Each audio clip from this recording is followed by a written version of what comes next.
Hey everybody, welcome to Current, these wonderful small groups that we have. And I am so delighted and really excited to be able to share some of the truths that the Lord has given to me that you can talk about them. And by the way, I'm in Petra. I'm really at one of the highest places in Petra, and I want you to see this is really a tomb of a dignitary of some sort, a king, they say. But anyway, this is the tomb. But I want to tell you that the early church had great success. This is what I want to talk about today. They had great success. And there's a couple reasons why, maybe three reasons that I've found that I think we need to apply to our life. And so right now I want to talk about point number one. Point number one, before they could turn the world upside down, they first had to be turned right side up. In other words, they could not become just better, or they couldn't just become an improved version of themselves, but they had to be completely changed. And that's why the Bible said everything becomes new. You go from darkness to light, you go from death to life, and that has to change. It can't be just an accepting of some kind of new way of life. It has to be life. So I want to talk about the difference. What's the difference in just accepting with maybe a mental assent and truly having what the Bible calls a heart change because of full surrender?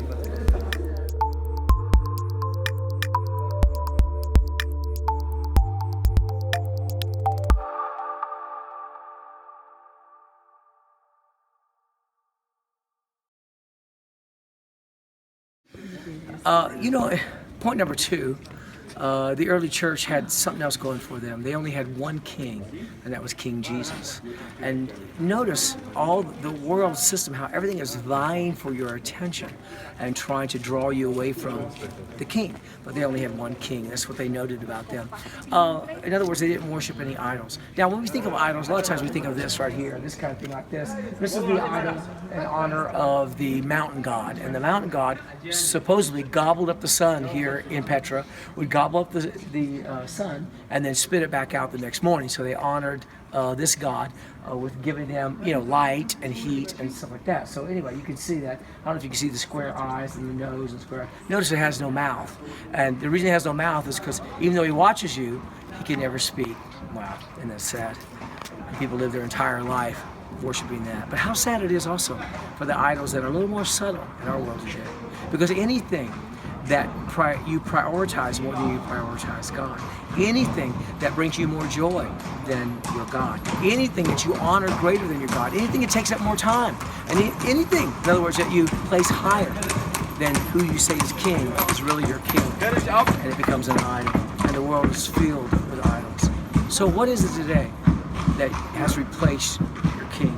Or what is it that that challenge you over and over again, wants to replace the king? King Jesus, over and over. Whatever it is, it's become an idol. I want you to discuss that and talk about it. What are the idols of today?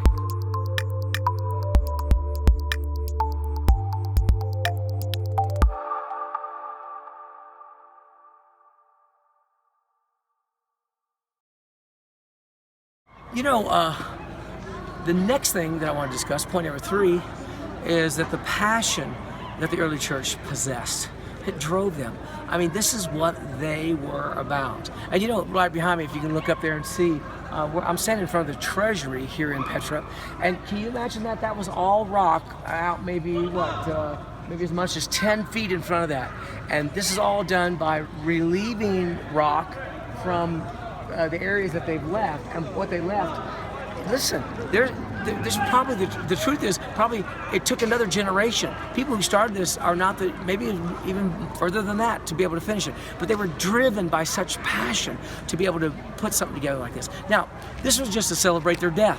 This was to be honored in some kind of death for a tomb. Imagine what would happen if we'd be that passionate about life and given our life up for the sake of others. And that's what the early church possessed, was that passion, that drive. Everything was exciting.